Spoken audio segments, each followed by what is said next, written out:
Hi. Um, could you please introduce yourself and the organization you represent? My name is Eduardo Canales. I am the director of the South Texas Human Rights Center located in Falfurrias, Texas. The objectives of the South Texas Human Rights Center is number one is to prevent people from prevent migrant deaths here in this corridor, specifically here in Brooks County where people are dying more frequent. This is the corridor of death. It is the apex of death that has occurred here in the state of Texas and in the southern border. Our second objective is to increase our capacity and the capacity of families at the same time to be able to get closure regarding their missing loved ones and identifying their loved ones that have disappeared in Brooks County and in the South Texas corridor, in the Rio Grande Valley corridor. Our third objective, of course, is to educate the community regarding the militarization and the effects of militarization and the causes of the death, the migrant deaths that are occurring here, and to change those policies that are affecting death for the last 20, 30 years that has been occurring in both here and in Arizona. What happens to Jane Doe or John Doe once they're found on the U.S. side of the border? And then how do you become involved? Well, here in Brooks County, it's distinct in terms of the checkpoint that is roughly 16 miles from here. People try to circumvent that checkpoint. There's, in essence, two borders. The Rio Grande is one border, and then you have the checkpoints that are up and down the southwest in terms of a second inspection, immigration inspection checkpoint. And here, migrants try to go around the checkpoint and to make it to the other side to where they're being picked up by their smugglers, the coyotes, the guides, however you want to call them. And so people are forced into the most dangerous and more terrain and the desert and terrain that is very dense and at night, it's very dark and people get lost because people are doing their walks through this dense terrain at night under the cover of darkness. Only the coyotes are the ones, and the guys are the ones that know the trails. So if Border Patrol comes upon them, then it becomes an issue of people spreading out or scattering, running away, and they get lost, or people are hurt. They're ill-equipped to make that. They don't have sufficient water. Physically, they're ill-equipped. They don't, and they have illnesses that they're unaware of. So the trail is sold. Ahí nomás está Houston. Houston's right there. It won't take you that long to get there, but it can be anywhere from a 15-hour, 10-hour walk to a 3-day, 4-day venture into the brush. That's just here into this section here. That's not counting the time that they spend traversing, whether they're coming from Central American countries or Mexico, and what it takes to go through that terrain and those countries. So, and then of course the cost involved and the sacrifices that families are making. What happens to a John Doe and a Jane Doe is we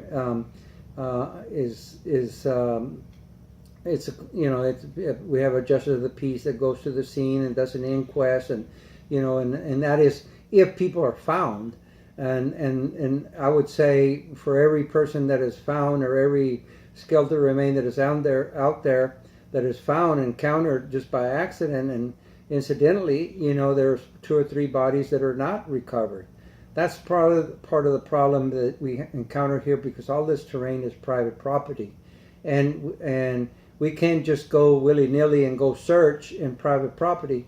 We're dependent on law enforcement to make those ventures into some of this area. And here in Brooks County, the county does not have the resources to do that type of search and search and recovery and search and rescue. So we're dependent on Border Patrol, and we've established some protocols to as long as I have enough information and intelligence to direct Border Patrol, they will go out there and do a search and try to recover. We're talking about recovering remains, And when a body is found, of course, then whether they have identification or not, then you have to confirm that identification. You have to confirm it through DNA, dental records, or fingerprints. And a lot of times, people that carry an ID is not their ID, and so there's only, you have to confirm that through DNA and family reference samples. So it's a very intense process that we have. Does anyone ever investigate the circumstances of death of these border crossers? Well, I think it's a very minimal inquest in terms of determining cause of death. Who's out there. Of course, in this county, there is autopsies that are done, and by a medical examiner in Laredo.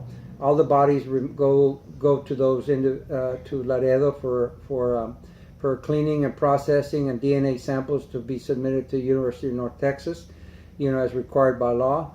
But if you have skeletal remains, then no autopsy is going to be done, and you're not going to know the cause of death.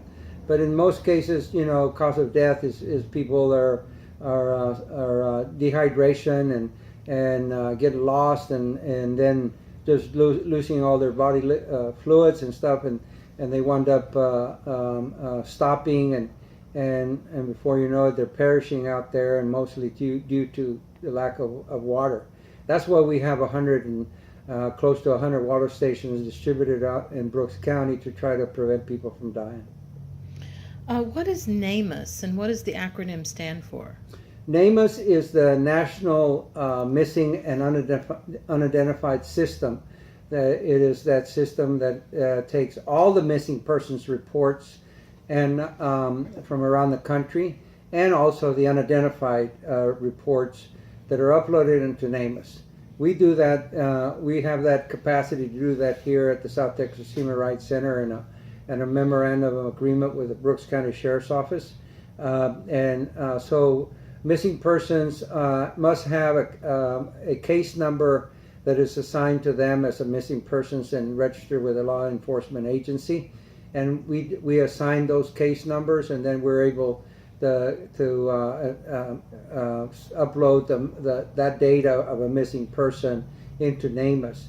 And it's a publicly viewable source. So any all antemortem data that's available, like what kind of clothes they had, the color of their hair, the color of their eyes, their skin color, any scars, any tattoos, clothing that they know, what kind of dental work that they have, any distinguishing characteristics that they may have. We will document all of that in our extensive intake form and case number, and then we will document that into NAMUS, so into the missing category, and that way families can look into NAMUS and see approximately, what year people disappeared, what month they disappeared, and that's one of the valuable tools that is available for families that are searching for loved ones. Is it online? It's online. It's a system that's online. It's a voluntary program, and that's being used, but I think we've been able to, and there's a depository for the unidentified, and we're going to begin to do in some of the unidentified persons that are out there without any names, so that we can also categorize those and be able to enter data regarding all our investigation, our forensic investigation that we undertake. How does your organization receive funding?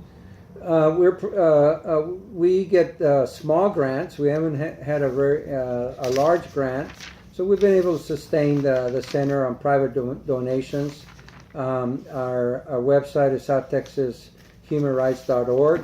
That is our in there you can go to that organization, and we are make a donation through PayPal. We are a tax-exempt nonprofit corporation, 501c3. So any donation made to the center, South Texas Human Rights Center, is a tax-deductible donation, and we're very dependent on donations, from the private community, and so that's why we're out there, trying to get our social media, set up a little bit more extensive so people can know of the work we're doing. We're doing a lot of critical work that has been missing from South Texas for a long time regarding the missing and the unidentified. I mean, like we're involved in a cemetery mapping project that trying to count all the Jane Doe and John Doe graves that exist in 18 counties, and those are, to identify all those cemeteries and track all the records from funeral homes and funeral directors is very, it's a very daunting task, but I think we're making some headway, and I think we'll have that data in a report here issued pretty fairly quick. This is a Facebook interview, so how can the Facebook community find you on Facebook? It's South Texas Human Rights. It's our Facebook page.